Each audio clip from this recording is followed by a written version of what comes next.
Well, you need to watch. Hello, sir. You need to watch a little more because there's a whole episode around the people that mic'd up the. Did you see it? Yes. You know what I'm talking about? Yeah, and I'm fixing to turn you into HR. I love that Jocelyn had seen it, was laughing, and that was actually. It's a tough show.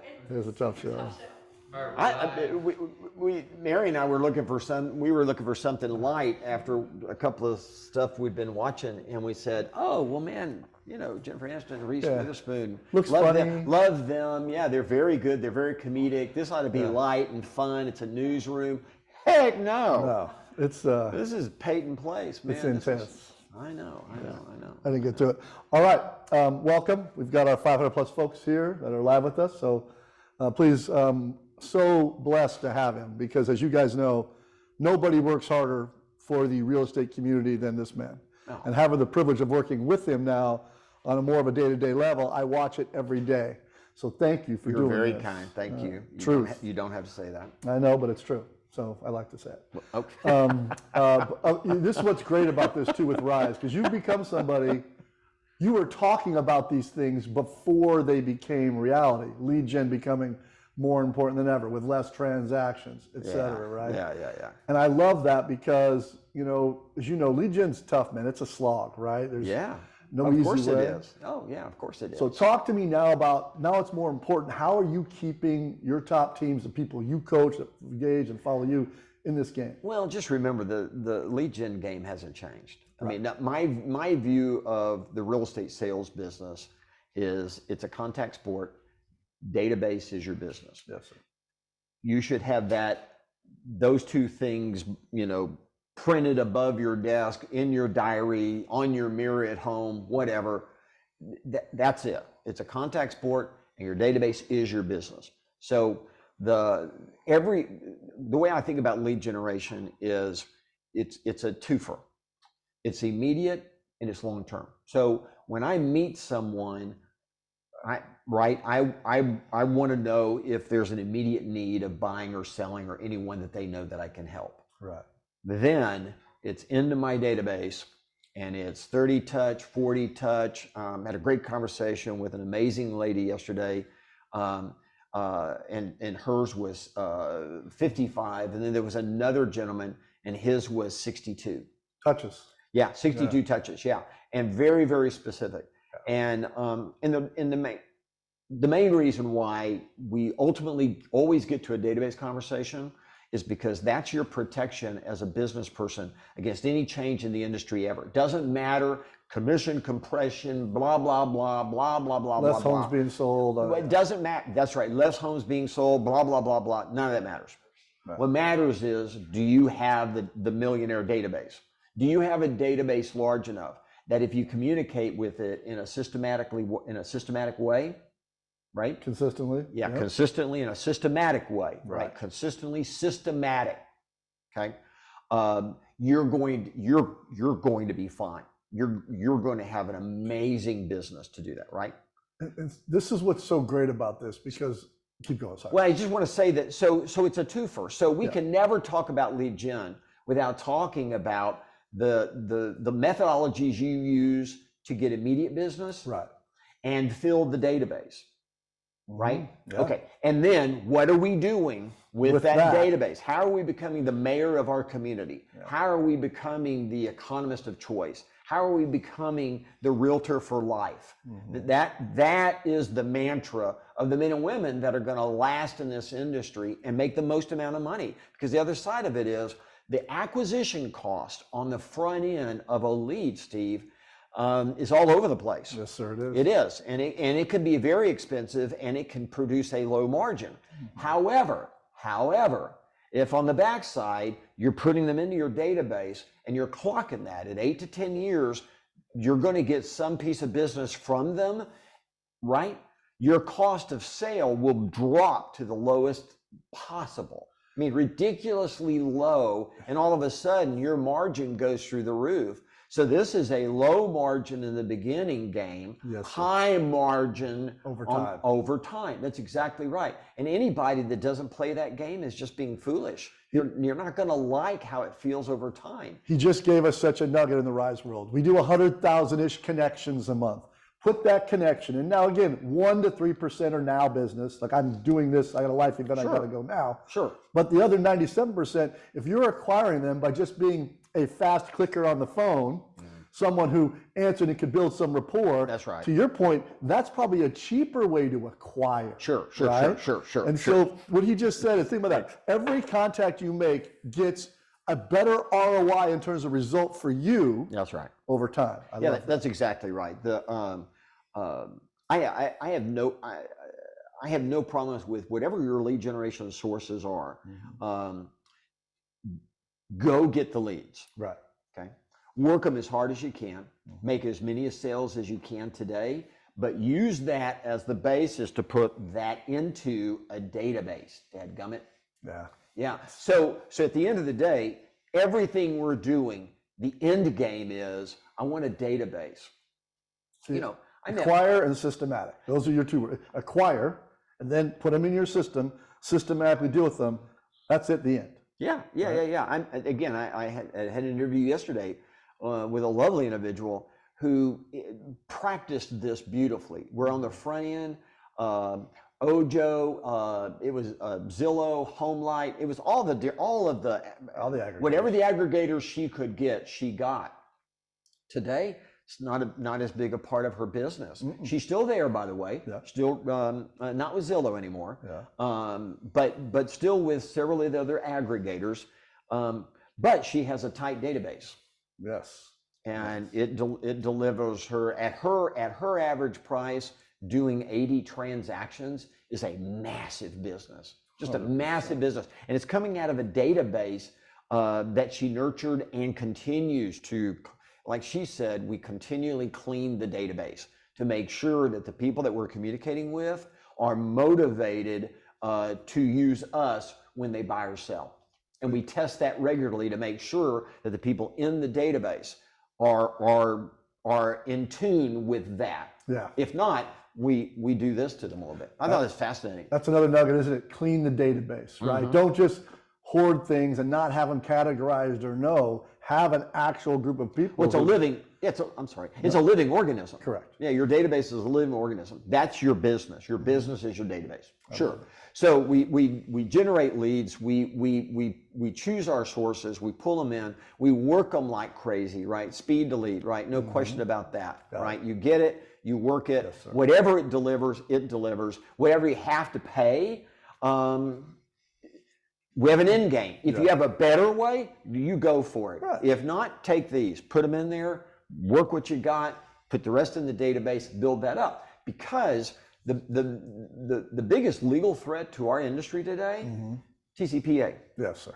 Oh yeah. That by the way is the #1 threat. Take it from a guy who's been hammered. I didn't do anything wrong, but agents did, and somehow they think I'm responsible for that. It's the number. It's the. You get a lot of blame for stuff. Yeah. It all rolls uphill. Yeah. The problem is that they're going after agents. Oh no, I know. And they'll destroy you. Yeah. Yeah. So by the way, permission-based marketing, the only way to live. So permission-based marketing. So someone who's raised their hand and said, "Hey, here's my info.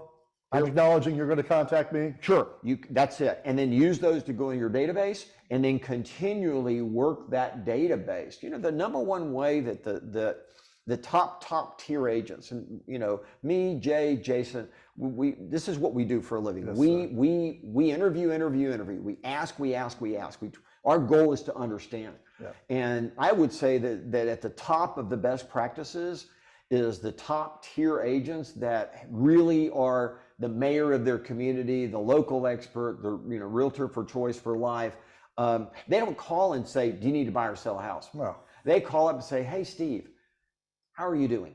Right. I wanted to touch base with you. You know, we're offering a $2,500 staycation package that has all kind of cool stuff, right, for golfers in Phoenix, and You like golf, right? Love golf. Yeah, there you go. Ha ha ha. As you know. Trick question, yeah. So this package, and all we need, and we're going to send you. Well, I wanted to call and see if you wanted to be in that raffle. So great what you just did. That's an instigated service call. Nobody calls a lawyer and says, I harassed. They tried to give me $2,500, or calls up and says, I have a 501c3 charity and we're raising money for orphans, and wanted to know if you it'd be okay if we send you an invitation to our charity event. Right? It's like this one lady, I had another interview yesterday, I had a lot of them. And this one lady said, it's 95.5, Gary. I said, what does that mean? She said, it's 95 about them and how I can help them, what their needs are, right? And 5% real estate. And she said, the 5% is always on the back side, not on the front side. They know I'm in real estate. 100%. I don't ever have to talk about it, right? 100%. In my newsletter, I have my MOFers, I have my offers, I have my epic listings, I have all my other listings. I have all the things you would find in a newsletter. But she said, my Facebook community page, that's all about doing good deeds in the community. And then I'm working that in a way, right? Right. Yeah. They know they're in real estate. Yeah. You said something else that I wrote down. You said it probably 9-10 months ago, and it's been proven to be so true. You can make your whole year in a 3 to 4 month span. You can, if you pipeline, made this, interest rates, all of a sudden now inflation is coming down, rates get into that 5.5, which seems to be the golden thing for the smart money to get in. If you've prepared for that, when that happens, you can make your whole year in 3 to 4 months. Walk us through that thought process. Yeah. Well, you just said it beautifully. There's nothing more than that. The comment, the overarching comment that I made was that everything that we're experiencing economically is due to high inflation, right? Extraordinary inflation, and the Fed is committed to reducing that. And they haven't been vague about it. They've been clear about this is what we're doing. That's right. Yeah. And so I made the comment that. As we were coming out of winter, I said, we're fixing to enter into the hot, buying and selling season that will transcend the cost of money. People will make decisions to go and do business for all the reasons that they want and need. And so it'll be summer. But at the end of summer, the Fed's going to look up and they're going to ask the question, how's inflation? So to me, it was like Groundhog's Day. Yeah. So we're going to get to somewhere on the backside of summer, August, September, October, somewhere in there. Right. And the Fed's going to look up and go, how's inflation? So you could get a double whammy. And that is, if inflation is still not where they want it to be, they go, look, we have no choice. We're going to bump that rate. Right. And by the way, it's winter, double whammy. And if you haven't made your bank by October, you were just averaging it, going, and I'm going to do really well in October and November and December, that sort of thing. Yeah. That you could be at risk. Yeah. Of not having the great year. Yeah. Yeah. You could have had So that's all I was saying, was that if you look at how the wind's blowing right now and you're just trying to be strategic, this would be the time period to double your effort, to double your focus, grab everything you can, sell everything that moves, list anything that raises their hand, right? I love talking to Terry and Tyler, who Larson, from Omaha, Greg Dale, our lenders out here, they're the best. They feel like 5.5, we're going to see 5.5 this year. And to their point, what they've got pipelined for that time, it's just going to be a rush of okay. And I can't tell you, I was talking to a few folks upstairs earlier, they're in that, I want to move up, but I need that rate to, in their mind, 5.5 is that, barrier. Yeah, I think research says, anecdotal research, just talking to people, right, is anything above 5 but below 6 starts to move the needle again. People are really struggling if they had a 3%, but most people are above that. They're in the 3s or the 4s. And it's not that great of a stretch, particularly in America with the deductibility of interest. Correct. that if they really do want the extra bedroom, if they really want the new study or the weight room, they said that like the greatest, like in the luxury market, the houses that when the people, they list the house amenities that they want, it's like a gym with a cold plunge and a sauna. Hey, and I believe it. Do you have a cold plunge? I do. Oh my God. The first month it's like literally torture. And then good. it's That like, sounds fun and inviting. It's awful. You're selling me. You're selling me awful. right now. Now, after you do it, and then you feel better, and you don't have your body not inflamed, you're not sore. Now it just gets to be a thing. You go out there, you go for 2 minutes and 30 seconds, you get out, you feel great, you jump in a hot shower or a sauna, and then you're on. So it is a thing. And now they're selling, like you say, you can buy them, people put in their backyards. It's a crazy deal. Is this kind of like beer where you said, here you're going to like it, and you go, I hate beer. This is a horrible bleh. But a year later, after you've had about 20 of them or 30, you go, I think I like a beer every now and then. It's definitely a learned response. It's definitely a learned process.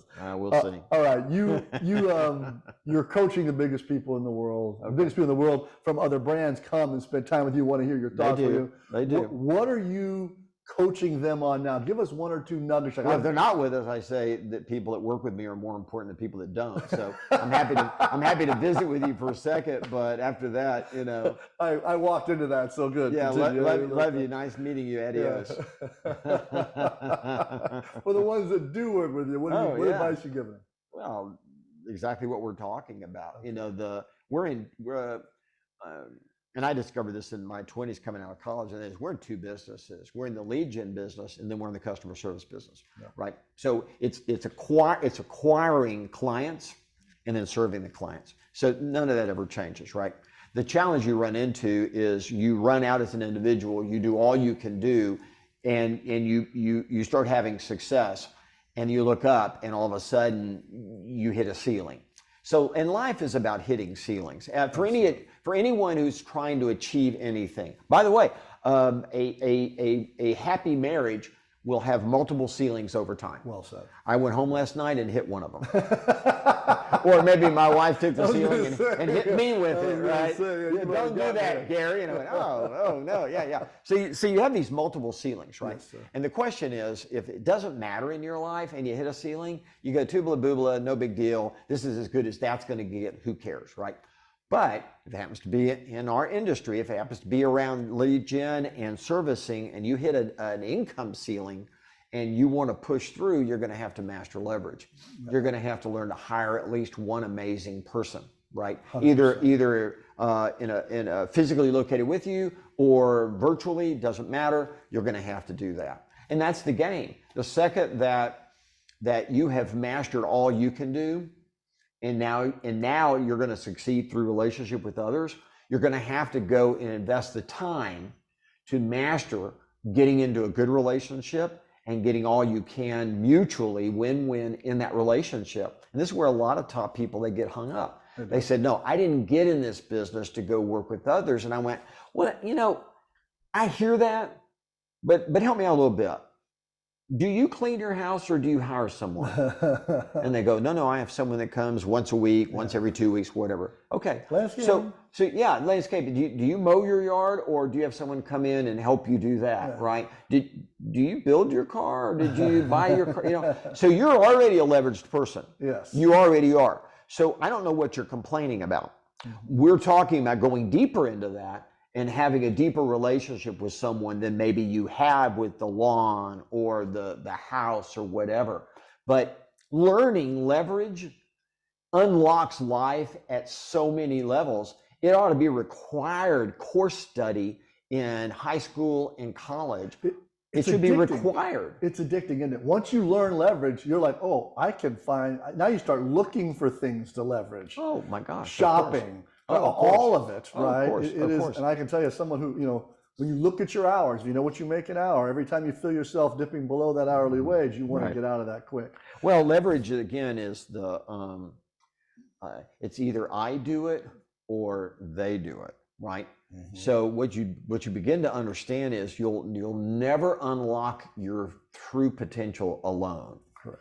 Whether it's learning to play golf better, or whether it's going into the exercise room, or whether it's managing your nutrition, or whether it's your spiritual life. I mean, I guess you could go in a closet and live your spiritual life in a closet, Yeah. or you could get out and go to a synagogue, you go to a temple, you could go to a church. I mean, you could, right? I mean, you could go, yes, leverage is everything. Choosing the relationships that matter most, and then making sure that the person that you've put in that relationship is the best they possibly can be. It's everything. Think about raising a child. Oh, God. Man, you can just send them off to a school and say, good luck, whatever the teacher does, that's it. Whatever the coach says, blah, blah, blah. Or you can be an active parent that looks up and says, well, maybe we need a tutor. Maybe we need an additional coach. Maybe we need someone to give us private lesson once a month just to give a boost or whatever. And you begin to realize it matters.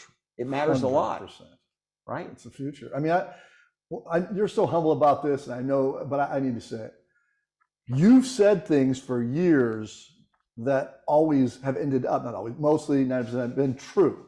Now let's go back to like Open Doors, Offer Pads, Compasses, these businesses that were, let's be honest, a time and a place when everything worked in real estate. Sure. Now today you've got billions of dollars of market cap gone, wow. People being delisted. And I loved watching you during that time because you're like, I know it's not sexy, I know it's boring. Acquire, service, build database. Yeah, that's right. There's no easy answer in real estate. It is exactly what he just described. So when you see this now, do you feel it all like kind of, yeah, this is what happens. You can't just follow a shiny object. What advice would you give those groups to get back? Because right now, there's no easy. Well, there's a fundamental philosophy, business philosophy, which is called lead with revenue. And when you lead with expense, with no understanding of where the revenue / profit will actually come from. Yep. I had Eric Wu of Open Door in my office twice, right, with a group of us, and we asked him the question head on. Okay, we get it. You're in an up cycle. This math all works. What happens in a down cycle? And he goes to the board and the whiteboard, and for 15, 20 minutes, he literally just diagrammed all of how this was all going to work. And we just kind of went, what? Yeah. This is not complicated, because they started out with a great model. Right, we'll buy 20% below market value, right, and then we'll deduct fees and everything. Well, okay, so if you're buying 25, 27% below market, you're right. You're in a market that's doing that? Sure. Well, very few markets drop 27%, man. Correct. Come on, man. Just study history. So yeah, you have margin great, and it looks good, but you can't scale that. No. There are not hundreds of thousands of individuals on an annual basis that are going to sell you their home for 27% or 26%. So they kept edging and edging. Times were good. They kept edging and edging, trying to get in their minds to the cost of a transaction, meaning the cost of a realtor and the cost of the fees. Right. So literally, you can go list your home, but this is what they're going to charge you to do it. Or we'll just match that and give you the money now. So now their margin has gone from a 2027 really safe margin, Steve, to the hair on your chinny chin margin. One bad rehab, one roof issue. And look what happened. Yeah. Exactly what you would expect would happen. I mean, and I think that this is, time's always the truth teller, right? I've heard you say this too. Mm. You have been on this space, and I love what we're going through now, because it's a little weird, right? We're not really, market isn't down, there's just less transactions. You're not seeing like REO or short sale, it's just harder. Well, here's the thing is, I call it the average man theory. And that what I mean by is that. So Gary, I love this already. Well, it's just an average man theory, and that is, and I'll give you an example. When I was a sales manager, aka team leader, in my 20s, if I said good morning to you and you went, "Meh," okay, the average person doesn't do that. There's something wrong. Right. Okay, that makes sense. Agreed. Okay, so if you look at our industry, and you take that theory out. Right. Yep. And you just say, okay, well, what would an average person do? And right, what would they spend? What would they do? A good example of that, you can begin to trust your own instincts if you test against not just what you think, but what would an average person. Well, here's the truth is, there may be commission compression, there may be all kind of things that happen, but the realtor isn't going away. No. And the reason is because this is actually a highly sophisticated, complex transaction that again, the average person needs our help. Correct. My son literally bought a new home, put it under contract. It's a great purchase. He has a home to sell, and he needs to sell. He needed to sell it, right? He kind of put a word out in his community while he was getting ready to list, but hadn't listed, and someone showed up and said, "Here's a buyer." Yeah. Well, all of a sudden, my son is representing himself on the list side. Okay, he did a good job, by the way. He did, and he got there.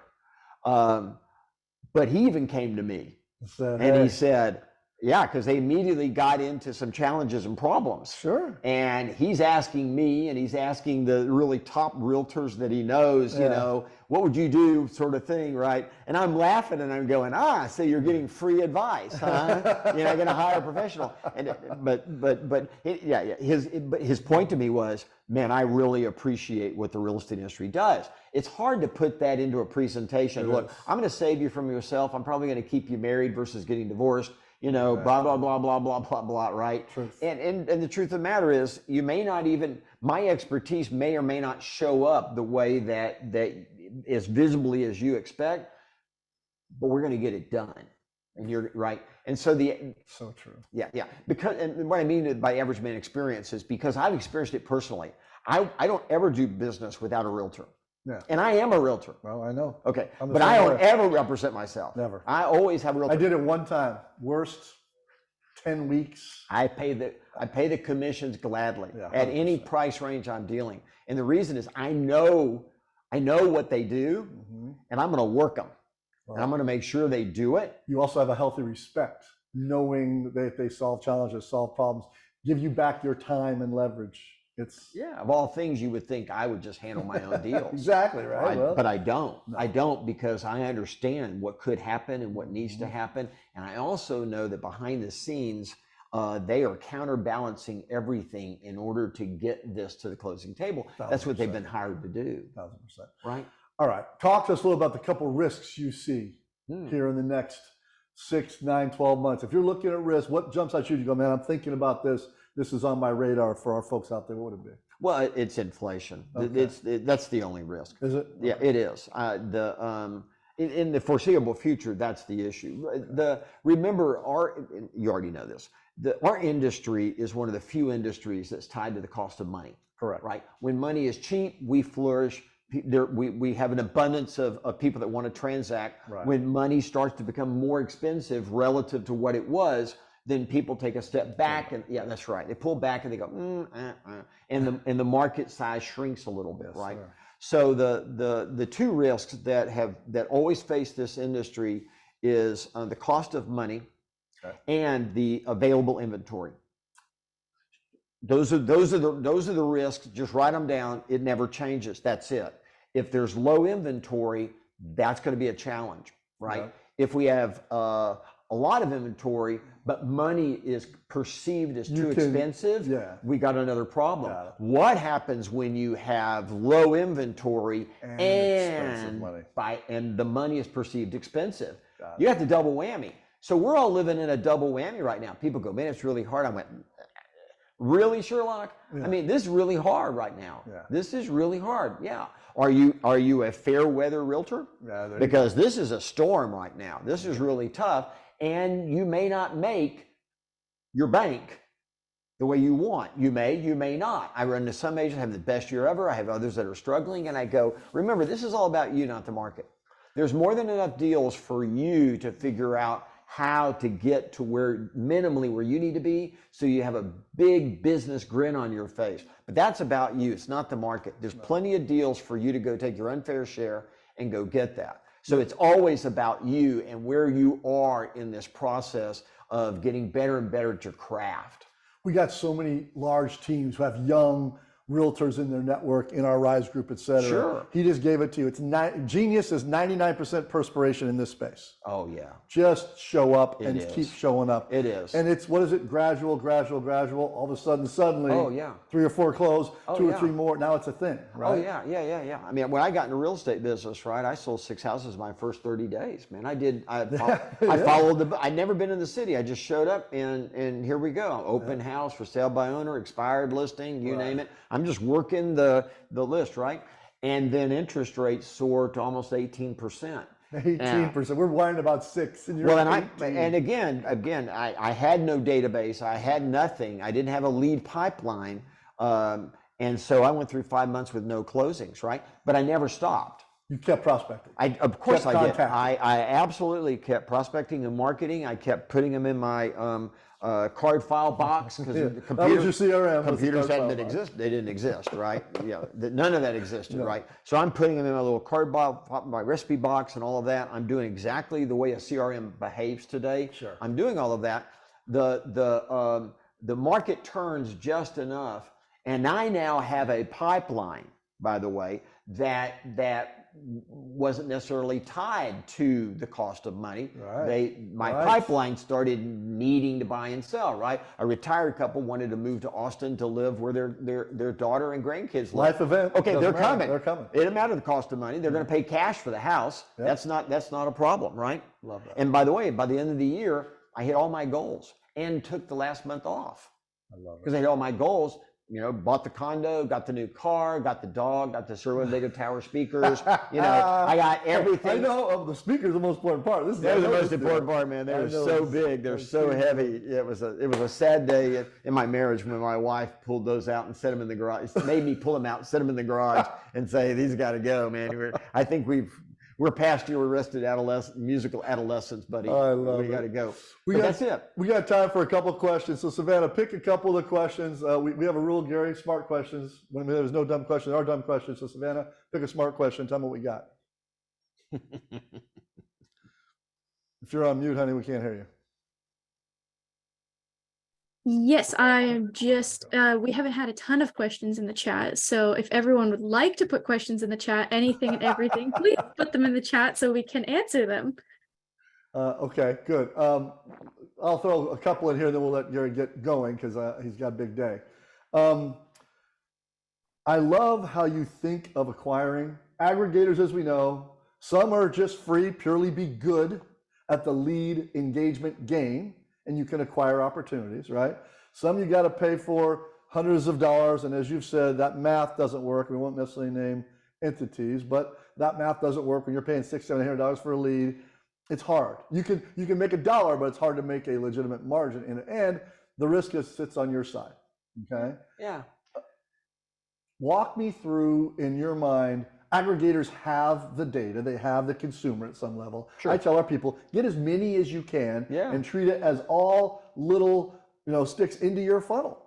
10 of them, 12 of them. Here's the way I think about all of that. And again, it's very simple, not complicated. And that is, my day as a realtor was always divided into 2 days. Mm-hmm. Lead generation, lead servicing, right? And so that old phrase of win the morning, win the day, That's right. is not just a trite saying, it's a success formula. It's been observed over and over and over to be true. So in our business, do the hard first. Yeah. Do the hard first, which is lead gen. So I'm going to set aside 3-4 hours a day to simply talking to people.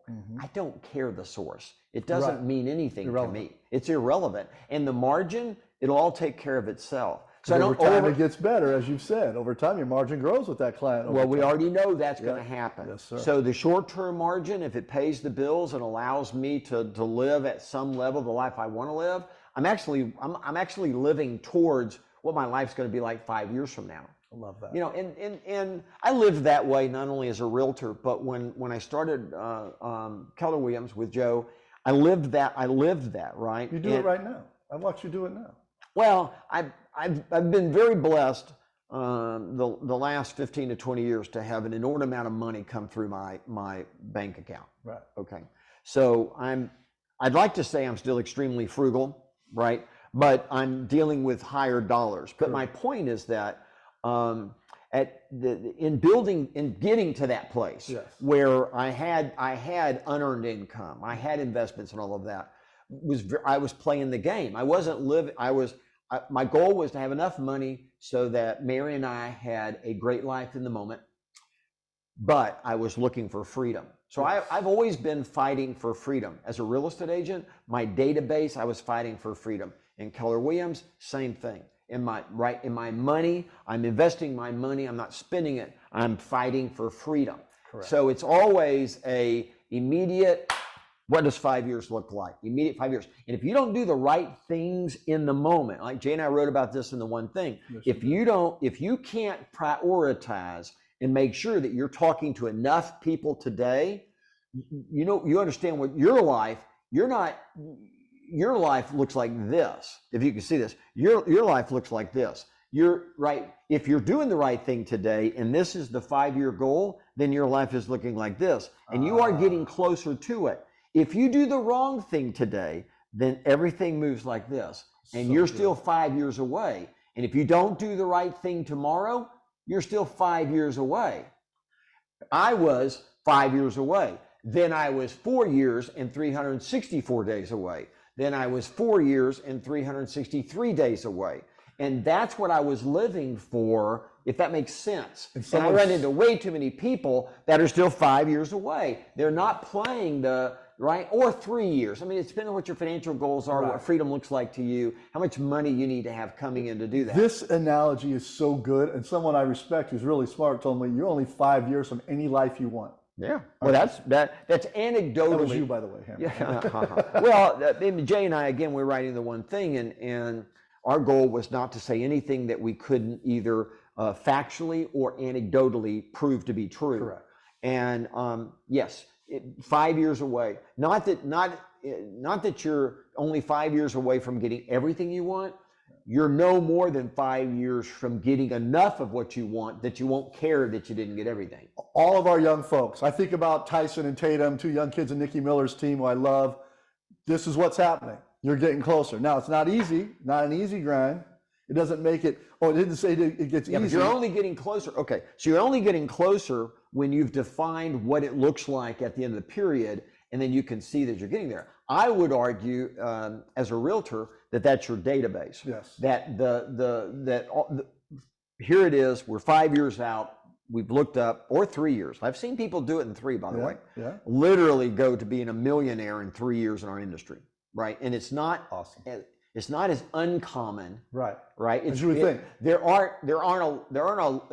Statistically, there aren't a lot that do it, but it's not an uncommon thing to see someone do it who masters this idea of what do I have to be to have the business on sort of an automatic pilot that literally just kicks out this minimum amount of money that I need, no matter what happens. 100%. That's going to be the database, by the way. It's going to give you that security. Look what you did, Agent 2. Now you have your 5-year plan, but then what you started doing is this is getting there faster. You're exceeding more. Now your new 5-year vision is, because the things you have today maybe weren't the things you were looking at 20 years ago. Yeah, no question. So as young people, you can still move that and okay, I've proven I'm getting there. Now I got another 5 years to get to this piece. Yeah, I use myself as an example, not to, there's no brag in me. I only share it as a one-man play or a one-act play. Here's what I did. Maybe there's something you can learn from it. But Mary and I, years and years, when we first got married, our goal was to pay our home off as soon as possible. So we made the extra payments. We did everything we talk about in mortgage hacks on how to do it. We did it, paid it off, and then so now I can afford it. I don't have any cash because all the money's in KW. So I went out, found an investment, bought it, paid $425, changed the zoning, sold it for $1.1 million, paid in 1 year, paid my taxes, and paid cash for a second home on the river. John got to a certain age. He's way too big. An acre is not big enough for he and his teenage buddies. We went out looking for it, and we went and marked the spot where we wanted to be. Yep. And anyway, so we started buying real estate. We found the spot. We started buying real estate. And we started knocking on the doors of our neighbors. I mean, literally, I had a realtor who helped me acquire all of this. So we acquired, I don't know, 13, 14, 15 different properties, right? I mean, To make up what is now the ranch. yeah, it's about 2,200 or so acres. Unbelievable. And it's 20 minutes, 25 minutes from here, right? Right in the, right, by the way, there's a development. You and I are gonna go play golf Yes, there. we are. I just became a member of that. I love They gave me a membership, by the way. They're smart. Well, no. They did it because, yeah, that's another story, but they kind of had to. But anyways, in that subdivision, a half acre goes for $5 million. Well, I have 2,200 acres. Yes, sir. Okay, so you do your math. Yeah. You can figure out, but it's not for Those sale. 5 years grow. What people laughed at me, and at the time I started accumulating real estate, I wasn't doing it for that moment. I was doing it for 10 years later. I was playing the long game. I watched others, and I said, look, if I'm alive in 10 years, what would I have to do today to have that in 10 years? I don't have enough money to do it all today, but I have the ability to, over time, make these decisions, right? So you say, well, how do you get there? Well, you think big, start small, and you play the game. You do those things, and then you get there. Look, so many nuggets, so many nuggets. If you're looking at this thing, and literally, I'm keep looking back and forth on my camera, I'm there. If you're looking at this thing, guys, take this and listen to it again. Do it over a cup of coffee, a glass of wine. So generous with his time. And I will say this, the absolute oracle of real estate, who continues to be right because he says the same things that always work. Now you got to do them faster, harder, more. Keep that in your vision. Gary, I love you. I so appreciate you, sir. Thank you, buddy. Thank Love you you for doing too. this. Appreciate you. Yeah. All right, guys. Rise up.